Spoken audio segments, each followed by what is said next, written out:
Hello बिंदा students, कैसे हैं आप लोग? मत पूछिए सर, बहुत हालत खराब है। ऐसा ही कुछ जवाब आने वाला है आपकी तरफ से? तो ये जवाब बिल्कुल नहीं आना चाहिए, because we are well prepared to give our next exam that is on 20th February 2025, जो कि है साइंस का एग्जाम। तो welcome to my YouTube channel Maths Delight. और लास्ट प्रीवियस वीडियो जो मैंने बेटा आप लोगों के लिए बनाई थी, दैट इज मैंने बताया था कि आप किस तरीके से अपने इन 4 दिन को यूटिलाइज करें सो दैट जो आपका 20th फैब है बहुत प्रोडक्टिव हो आपके लिए, आपके एग्जामिनेशन में बहुत इफेक्टिवली आप उसमें लिखें। और बहुत अच्छे से आपने अब तैयारी कर ली है, बिकॉज आपने ये 4 दिन बहुत अच्छे से और बहुत मन लगा करके रिवीजन किया है और आज आपने कंप्लीट रिवीजन भी कर लिया है।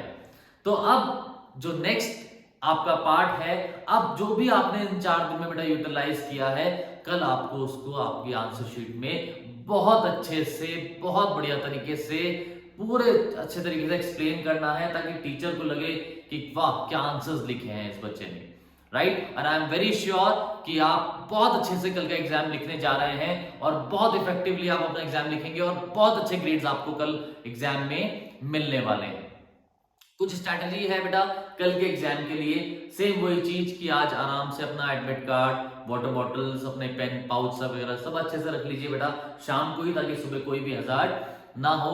प्रॉपर स्लीप ले ले बेटा, आज भी अच्छे से 10 o'clock या फिर 10-11 बजे तक आप सो जाएं, और चाहे सुबह आप जल्दी उठ जाएं, लेकिन आप नींद प्रॉपर्ली लें, ताकि आप एग्जाम में कल बहुत अच्छे से फ्रेश माइंड के साथ और बहुत अच्छे अच्छे आंसर्स आप कल लिख करके दिखाएं एग्जाम में, और बहुत अच्छे ग्रेड्स आप एग्जाम में ले लें, राइट। तो चलिए, तो आपके साइंस एग्जाम में बेटा 39 क्वेश्चंस हैं टोटल, एमसीक्यूज भी हैं, असर्शन रीजनिंग है उसमें कुछ, और आपका केस स्टडी क्वेश्चंस भी होंगे, राइट। तो आप क्या करें कि पेपर को वही 15 मिनट जो आपको मिलेंगे बेटा, उससे पहले जो आपको ओएमआर मिलेगा, शायद अब तो आप फैमिलियर भी हो गए होंगे कि कैसे ओएमआर फिल करना है, और थोड़ा डर भी खत्म हो गया होगा, राइट। तो ओएमआर अच्छे से फिल करने के बाद प्रॉपर्ली 15 मिनट यूटिलाइज करें बेटा अपने पेपर के लिए, बहुत अच्छे से एक फ्रेम बना लें किस तरीके से आप अपने पेपर को कल लिखने जा रहे हैं। सारे क्वेश्चन आपके दिमाग में होने चाहिए कि हाँ ये वाला क्वेश्चन करना है, फिर ये वाला क्वेश्चन करना है।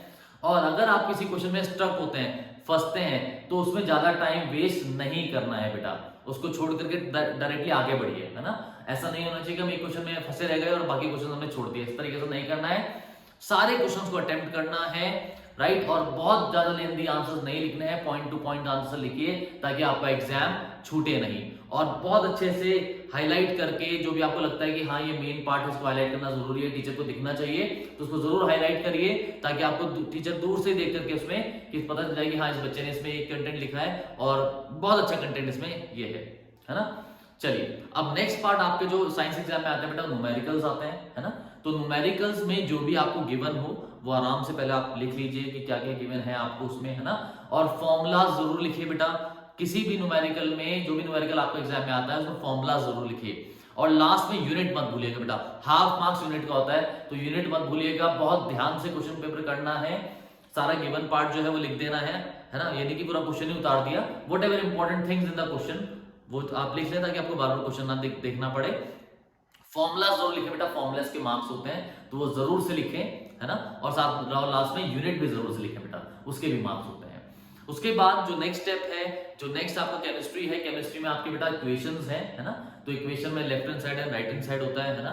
तो उसमें क्या है, सपोज आप एक सिंबल बेस्ड इक्वेशन लिख रहे हैं, तो उसमें बताएं, जैसे आपने CO2 लिखा देन प्लस H2 व्हाटएवर जो भी आपने लिखा है, तो बताएं कि भाई CO2 क्या है, कार्बन डाइऑक्साइड है, एंडोथर्मिक है, एक्सोथर्मिक रिएक्शन है, एरो के ऊपर कौन सा साइन लग रहा है, तो बेटा वो मत भूलिएगा, बहुत अच्छे से अपने इक्वेशंस को लिखिएगा बेटा, बिल्कुल भी मत भूलिएगा, है ना। जो इक्वेशन कंप्लीट करने वाली है उसमें तो आप नीचे उसका जो सफिक्स सॉरी जो CO2 के बारे में कार्बन डाइऑक्साइड लिखें चाहे ना लिखें, लेकिन अगर आप कोई क्वेश्चन में इक्वेशन का एग्जाम्पल दे रहे हैं बेटा, तो उस इक्वेशन को अच्छे से लिखिए, उस इक्वेशन के भी मार्क्स आपको मिलेंगे, राइट। तो यही है कि न्यूमेरिकल्स को अच्छे से करिए बेटा, है ना।